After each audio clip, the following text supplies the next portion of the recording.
Bonjour mes élèves. Dans la séance précédente, on a vu la première partie du cours qui concerne l'ensemble des antinaturels et notation.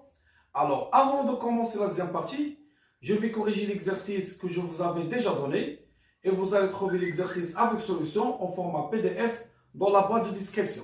On commence. La question c'est complétez pas appartient, n'appartient pas, inclus, n'est pas inclus, les expressions suivantes. Alors, pour la première question, est-ce que 10 à la puissance 3 est un antinaturel? Alors, lorsqu'on a un élément à gauche, on va utiliser soit appartient, soit n'appartient pas. Et lorsqu'on a un ensemble à gauche, on va utiliser inclus ou n'est pas inclus. Alors, 10 à la puissance 3, c'est rien d'autre que 1, 3, 0. Alors, un 1000 c'est un antinaturel, donc 10 à la puissance 3 appartient à l'ensemble N. Pour la deuxième question, 1 sur 3, est-ce que 1 sur 3 est antinaturel?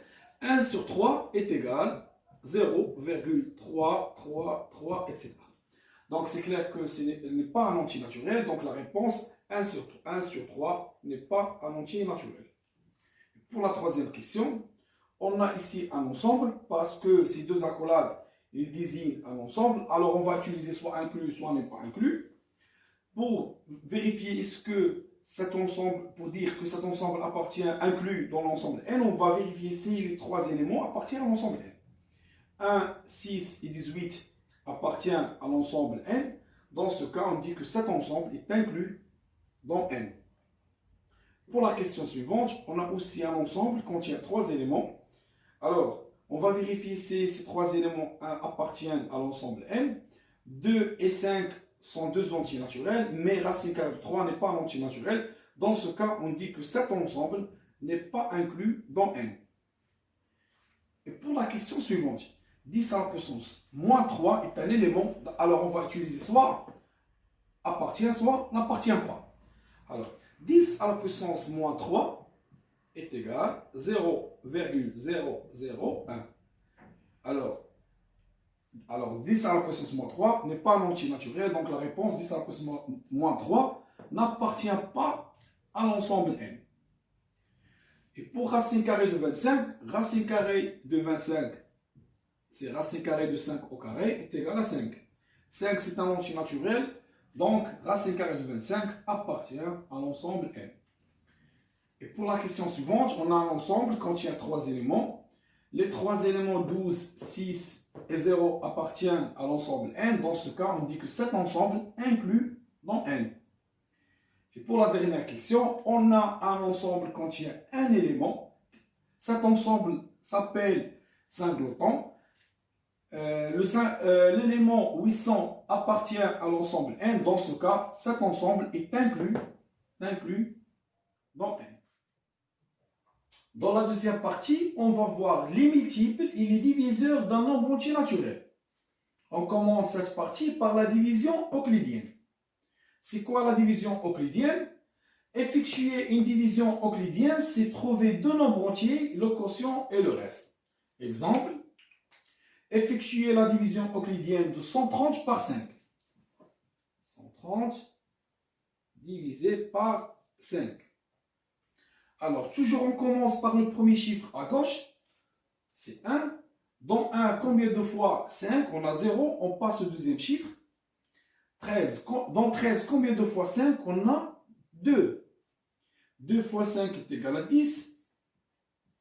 On fait la soustraction. 13 moins 10 est égal à 3. On descend le 0 juste à côté de 3. Dans 30, combien de fois 5? On a 6. 6 fois 5 est égal à 30. 30 moins 30 est égal à 0. Maintenant, je vais noter quelques noms correspondant à ma division euclidienne. 130 s'appelle le dividende. Le dividende, c'est celui qu'on va diviser. C'est 130. 5, c'est le diviseur. Le diviseur, c'est celui qui divise le dividende. Le résultat de la division, s'appelle le quotient.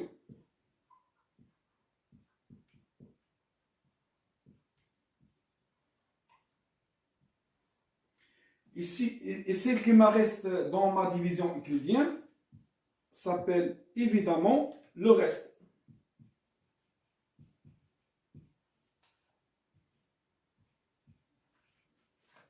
Maintenant, je vais traduire cette division en égalité. Le dividende est égal le diviseur fois le quotient plus le reste. C'est-à-dire 130 est égal 5 fois 26 plus 0. Autrement dit, on a 26 fois le nombre simple dans 130. Alors, lorsqu'on a le reste est égal à 0, dans ce cas, on dit que 5 est un diviseur de 130, est un diviseur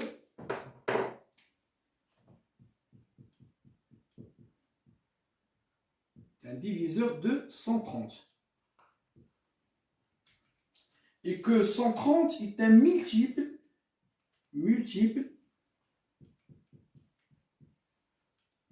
de 5. Et on dit aussi que 130 est divisible par 5. Définition, soit A et B de nombres entiers naturels avec B différent de 0.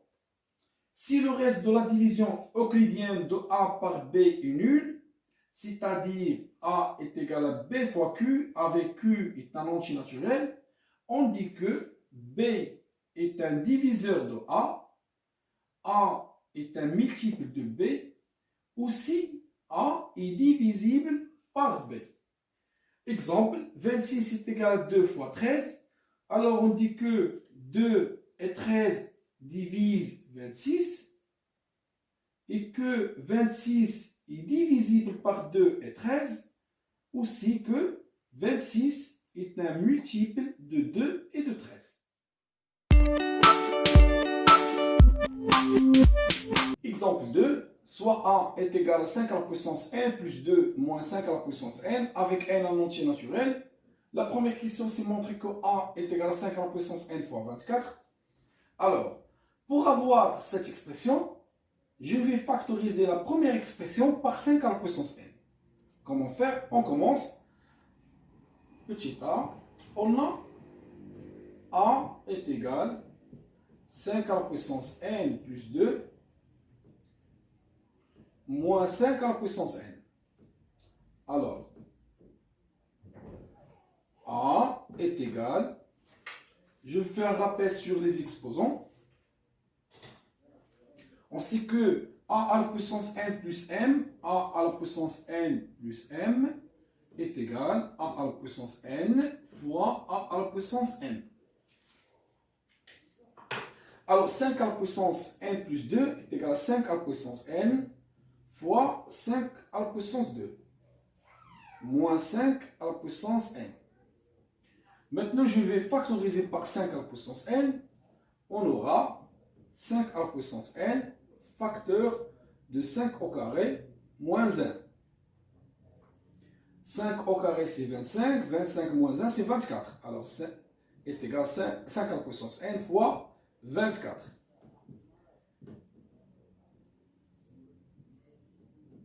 Pour la deuxième question, on déduire que A est divisible par 6, c'est-à-dire on va montrer que A est égal à 6 fois un entier naturel. On commence par cette expression. On a A est égal à 5 à la puissance n fois 24. 24, c'est 6 fois 4. Alors, A est égal à 5 à la puissance n fois 6 fois 4. Donc, A est divisible par 6. On peut aussi dire que A est divisible par 4. Donc, A est divisible par 6.